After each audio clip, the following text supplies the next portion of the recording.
तो hello and welcome दोस्तों। आज हम बात करने वाले हैं अपने टॉपिक डायनामो के बारे में।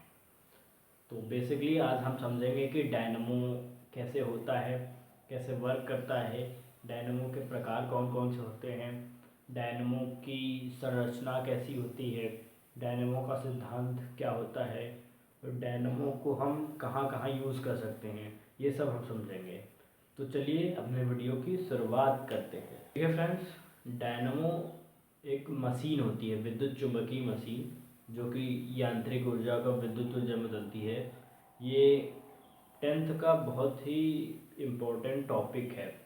इससे ज़्यादातर क्वेश्चन बनते हैं 10th में, ज़्यादातर बड़े लेवल के क्वेश्चन, जैसे कि 5 नंबर 7 नंबर। उसमें आपसे कह देगा कि डायनामो का सचित्र वर्णन कीजिए। चलिए शुरू करते हैं अपना टॉपिक डायनामो के बारे में। सबसे पहले आपको बता दें, डायनामो मुख्यतः दो प्रकार के होते हैं, एक प्रत्यावर्ती धारा डायनामो, एक दिष्ट धारा डायनामो। तो आज हम इस वीडियो में समझेंगे कि प्रत्यावर्ती धारा डायनामो कैसे कार्य करता है। तो चलिए शुरुआत करते हैं। सबसे पहले डायनामो, आज हम पढ़ेंगे प्रत्यावर्ती धारा डायनामो के बारे में। सबसे पहले इसका डायग्राम हम समझ लेते हैं। इसमें दो पोल होते हैं, एक नॉर्थ पोल एक साउथ पोल। ये नॉर्थ पोल है, ये एक साउथ पोल है। इसमें एक कुंडली होती है ABCD। ये कुंडली होती है। उसके बाद इसमें दो सर्पी वलय लगे होते हैं, एक ये रहा एक ये। और इसके सर्पी वलय से दो ब्रुश टच रहते हैं, जो कि एक Y है एक X है। और इन ब्रुशों का संबंध हम कर देते हैं उससे जिसमें हमें धारा भेजनी है। तो आज हम इसके बारे में डिटेल में समझते हैं। तो चलिए देखिए, मैंने लिख लिया है, आइए समझते हैं। डायनामो एक ऐसी मशीन होती है जो यांत्रिक ऊर्जा को विद्युत ऊर्जा में बदलती है। बेसिकली डायनामो एक ऐसी मशीन होती है जो यांत्रिक ऊर्जा को विद्युत ऊर्जा में बदलती है। इस यांत्रिक ऊर्जा को आप किसी भी सोर्स से दे सकते हैं, जैसे कि जल विद्युत संयंत्र से, पवन ऊर्जा द्वारा, ये सब इसके थ्रू आप इस एनर्जी को दे सकते हैं। और डायनामो इस एनर्जी को कन्वर्ट करता है इलेक्ट्रिक एनर्जी में। तो जिस डायनामो से प्रत्यावर्ती धारा उत्पन्न करते हैं उसे हम प्रत्यावर्ती धारा डायनामो कहते हैं। ऑब्वियसली बात है कि प्रत्यावर्ती धारा डायनामो से हम प्रत्यावर्ती धारा उत्पन्न करते हैं, जैसा कि नाम से ही पता चल रहा है। इसका सिद्धांत क्या है? फैराडे के विद्युत चुम्बकीय प्रेरण पर कार्य करता है। ये इसका सिद्धांत है कि ये फैराडे के विद्युत चुम्बकीय प्रेरण पर कार्य करता है। ये कैसे कार्य करता है देखिए, जब किसी बंद कुंडली को विद्युत क्षेत्र में तेजी से घुमाया जाता है तो विद्युत फ्लक्स में परिवर्तन के कारण प्रेरित विद्युत वाहक बल उत्पन्न होता है। देखिए, जब बंद कुंडली को विद्युत क्षेत्र में घुमाया जाता है तो प्रेरित विद्युत वाहक बल उत्पन्न होता है विद्युत फ्लक्स में परिवर्तन के कारण। और इसी विद्युत फ्लक्स में परिवर्तन के कारण एक प्रेरित धारा उत्पन्न होती है, जो ये धारा हमें प्रत्यावर्ती धारा के रूप में मिलती है। चलिए कि ये इसकी संरचना कैसी होती है इसके बारे में समझ लेते हैं। इसको अभी हम क्लीन कर देते हैं, उसको लिख देते हैं, फिर आपको दिखाते हैं। चलिए अब समझ लेते हैं रचना के बारे में। इसकी रचना कैसे होती है आइए समझते हैं। देखिए, इसकी रचना में मुख्यतः 3 भाग होते हैं। इसकी रचना में मुख्यतः 3 भाग होते हैं। पहला भाग हमारा होता है क्षेत्र चुंबक, दूसरा भाग होता है हमारा आर्मेचर, तीसरा भाग होता है सर्पिल। तो पहला क्षेत्र चुंबक, यह एक शक्तिशाली चुंबक होता है, चुंबक NS होता है। ये देखिए, ये इसमें लगा है ना शक्तिशाली चुंबक, N इसका ध्रुव है, ये S ध्रुव है। और दूसरा पार्ट है हमारा आर्मेचर। N तथा S के बीच पृथक्कृत तारों की एक कुंडली ABCD होती है। N और S के बीच एक कुंडली होती है। N और S के बीच हमारी ये ABCD एक कुंडली है, जिसे आर्मेचर कहते हैं। कुंडली कई फेरों की होती है। इस कुंडली में कई फेरे तार के लगे होते हैं, बेसिकली तांबे के तार के फेरे लगे होते हैं कई सारे, जो चुंबक के ध्रुव N और S के बीच रहती है। और ये एन और एस के बीच में घूमती रहती है। तीसरा पार्ट है हमारा सर्पी वलय तथा ब्रूस। कुंडली के सिरों का संबंध दो अलग अलग तांबे के छल्लों से होता है। तांबे के छल्ले होते हैं दो अलग अलग, जिसे सर्पी वलय कहते हैं।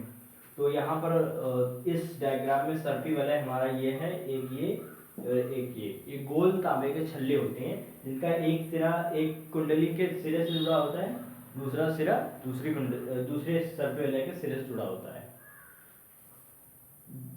ये एक दूसरे को आपस में स्पर्श नहीं करते हैं और कुंडली के साथ उसी अक्ष पर घूमते हैं, मतलब जिस अक्ष पर कुंडली घूमती है उसी अक्ष पर ये घूमते हैं। जैसे यहाँ पे कुंडली इस तरह से घूम रही है, तो ये इस तरह से घूम रहे हैं। इन छल्लों का संबंध दो कार्बन ब्रूसों से होता है। ये हमारे एक्स ब्रूस है और एक वाई ब्रूस है।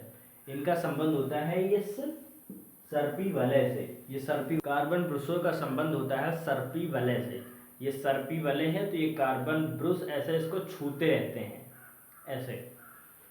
तो एक एक्स ब्रूस होता है, दूसरा वाई ब्रूस। इन ब्रूसों का संबंध हम वहां से कर देते हैं जहां हमें धारा भेजनी। जैसे बाएं परिपथ में हमें यहाँ पे जैसे एक बल्ब लगा रखा है, तो इस विद्युत बल्ब में हम धारा भेज रहे हैं जहां हमें धारा भेजनी है। तो चलिए अब इसकी कार्यविधि के बारे में समझते हैं, इसको क्लीन कर देते हैं। चलिए अब इस कार्यविधि के बारे में समझ लेते हैं। देखिए मैंने कार्यविधि को लिख दिया है काफ़ी अच्छे से। अब कार्यविधि को काफ़ी अच्छे से समझेंगे। कार्यविधि बहुत ही मोस्ट इम्पॉर्टेंट है इस डायनमो के बारे में। कार्यविधि अगर आपको अच्छे से समझ में आ गया तो पूरा डायनमो आप अच्छे से समझ सकते हैं। तो चलिए इसको समझते हैं बिल्कुल अच्छे से। जब आर्मेचर कुंडली ABCD घूमती है तो कुंडली में से होकर गुजरने वाले फ्लक्स में परिवर्तन होता है। जब आर्मेचर कुंडली ABCD घूमती है, ठीक है, आर्मेचर क्या होता है? आर्मेचर कुंडली आपको पता है ये ABCD ये कुंडली होती है, ये तांबे के तारों की बनी होती है, इसमें कई फेरे होते हैं तांबे के तार के। तो इसको जब घुमाया जाता है तो इसमें फ्लक्स उत्पन्न होता है, और फ्लक्स उत्पन्न होता है तो ये इसकी स्पीड बढ़ती घटती रहती है, तो इसकी वजह से इसके फ्लक्स में परिवर्तन होता है। फ्लक्स परिवर्तन के कारण इसमें धारा प्रेरित हो जाती है। इस धारा की दिशा इस चित्र में जैसा कि दिखाया गया है कि ये धारा x से आ रही है और y से अंदर जा रही है। ये देखिए इधर से, तो इसका x सिरा अभी धन होगा और y सिरा ऋण सिरा होगा। चलिए इसको अच्छे से समझते हैं एग्जाम्पल के साथ। चलिए इसको मान लेते हैं कि एक कुंडली है, ये इसका AB सिरा है, AB सिरा, और इसका C और D सिरा है, ABCD ये कुंडली है। ये कुंडली अभी इस दिशा में घूम रही है, इस दिशा में, ये देखिए इस दिशा में। तो जब ये इसको ऐसे घुमाते हैं तो ये A और B सिरा ऊपर की तरफ आते हैं तथा नीचे C और D सिरा होता है। जब ये AB सिरा ऊपर की तरफ होता है तब धारा की दिशा होती है x से y की ओर, यानी कि हमारा x सिरा धन होता है और y सिरा ऋण होता है। और जब ये ऐसे घूम जाती है, आधा चक्कर इसका हो जाता है, तो अब आप देखते हैं कि CD सिरा ऊपर की तरफ है और AB सिरा ये नीचे की तरफ चला गया। तो अभी ये CD सिरा ऊपर की तरफ है, तो अब हमारी धारा की दिशा बदल जाएगी। इसको याद रखना, प्रत्येक आधे चक्कर के बाद धारा की दिशा बदल जाती है। तो अब हमारी धारा की दिशा होगी y से x की ओर। अब ये धारा y से x की ओर बहेगी। तो जब y से x की ओर धारा बहेगी तो y सिरा हमारा धन सिरा होगा तथा x सिरा ऋण सिरा होगा। तो अभी ये y से x की ओर जाएगी।